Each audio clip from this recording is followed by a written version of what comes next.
Sam, just give us a summary of those results. Yeah, so we decided to ask the question as to whether Manchester United fans are happy with Ruben Amorim, even in this short space of time. And actually, the results was quite resounding. 76% still support Ruben Amorim as Manchester United manager. Now, out of this 76%, it was split down the middle between whether they support Amorim and his style, and whether he have to continue this 3-4-2-1 formation, or whether changes need to be made at Manchester United. And of course, there are 24% of fans who don't support Ruben Amorim anymore. But I think it would be pretty harsh to sack Amorim, given the amount of turmoil on and off the pitch there has been at Manchester United. But it still seems that the Portuguese manager has the backing of the majority of the fan base. And yeah, feel free to go on the Sky Sports website and app to see not only the poll, but also the comments from certain Manchester United fans. OK, let's look at some of the issues Amorim is facing then. What about Rasmus Højlund?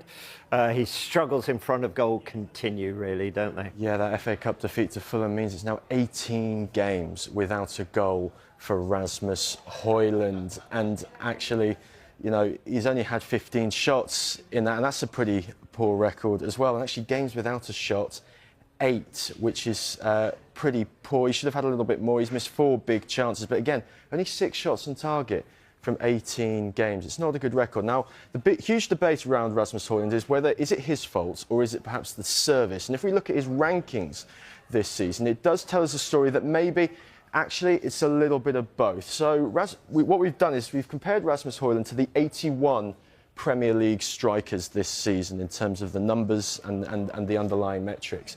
And actually, he makes the second highest off-the-ball runs per 90. So he's looking for the ball more than most Premier League strikers.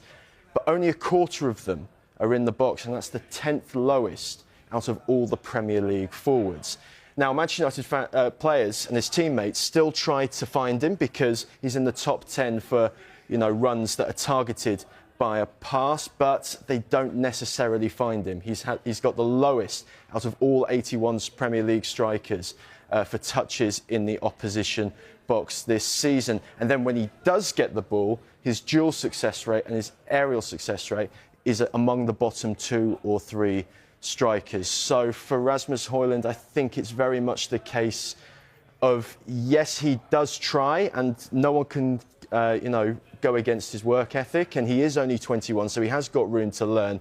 But maybe there are some things that he could do better, and maybe those Manchester United teammates could find him in better positions.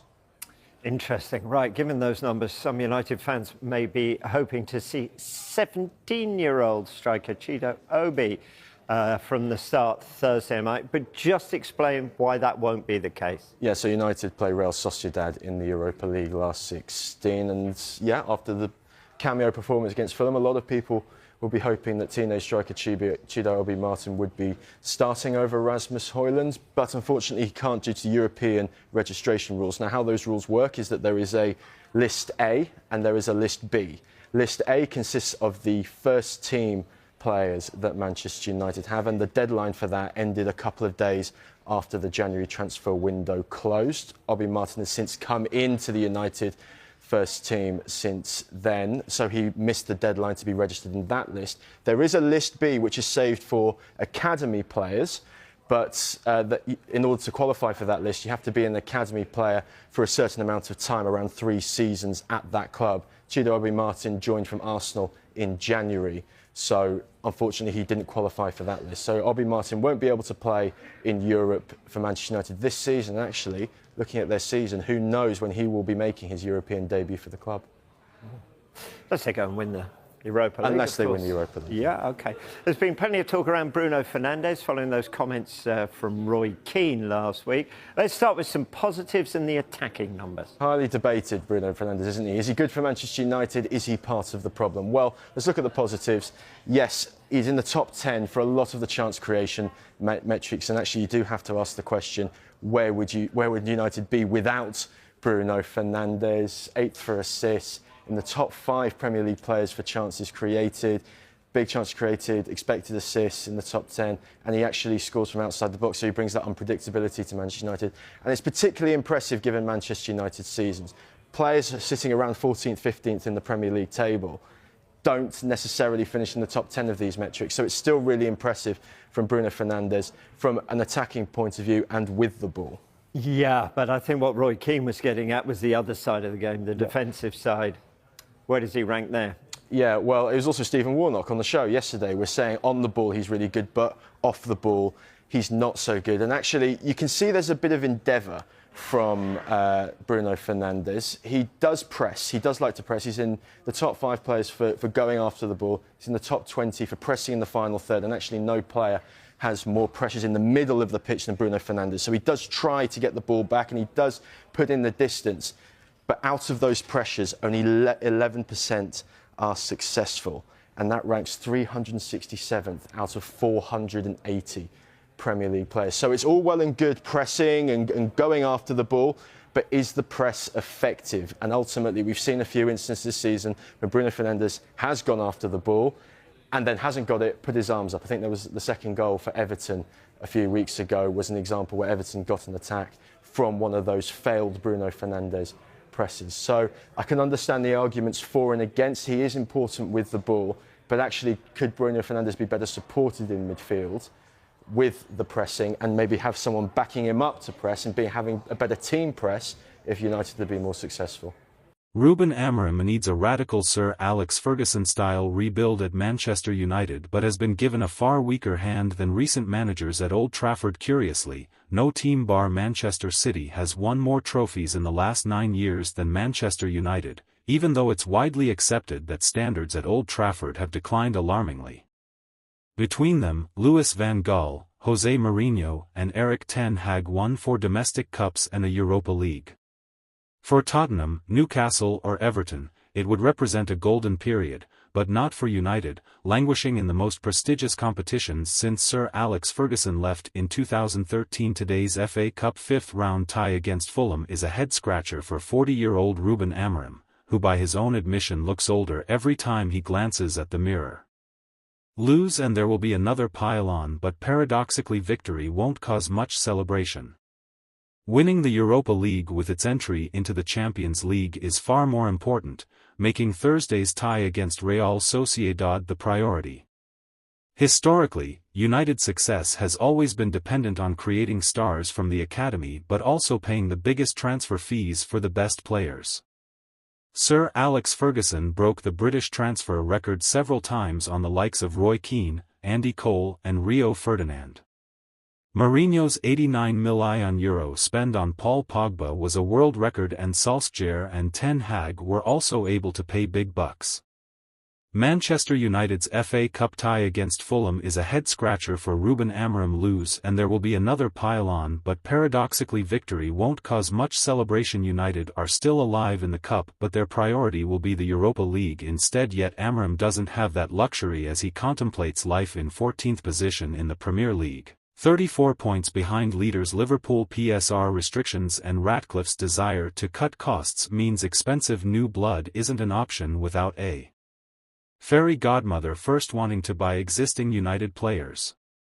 The best homegrown players Kobbie Mainoo and Alejandro Garnacho may be sacrificed for financial governance rather than have a long career at Old Trafford like their predecessors. Amorim has a far weaker hand to rebuild United than Ferguson did from a similar low starting point.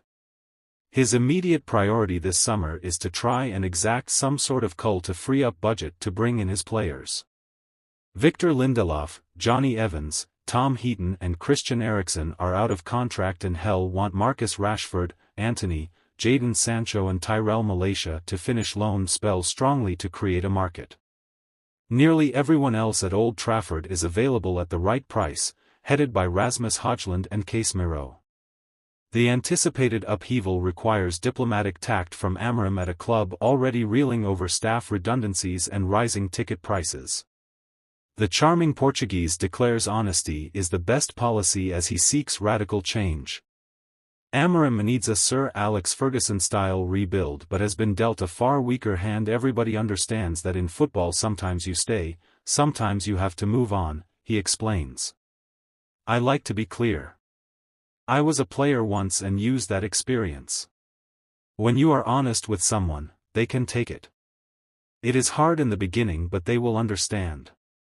I'm quite honest with my players, and sometimes they know they have to move on at the end of the season. It's not about acting ruthless just to show strength, but when I feel something is going to harm the club, I am quite ruthless. I'm trying to make a balance. I see a clear path, and I see it from the board also. They are doing difficult changes which aren't popular, but they are doing it because they have a vision. I knew the situation here taking the job. It was a risk, but we are surviving and doing everything. Today is really hard, I know, but this is going to help us in the future. I hope. We will see. By taking England under-19s defender Aidan Heaven and striker Chido Obi Martin from the Arsenal Academy, United are reaffirming their commitment to youth. Ideally, Amorim would also like to sprinkle some stardust to get United closer to their competitors. Nigerian striker Victor Osimhen, currently on loan to Galatasaray from Napoli, has been talked about. So too has PSG defender Nuno Mendes, as Amorim stays wedded to playing with wingbacks. He is United's youngest manager for more than half a century and concedes there is an element of learning on the job. We aren't winning enough games, so I don't feel like I am a better coach, he acknowledges. But I have lived here for 3 months and learned certain things. I am a more complete manager because sometimes you need to be in a poor situation to grow. I have felt during these 3 months I am not going to die if I lose 3 games in a row. I've learned to cope and maintain the energy.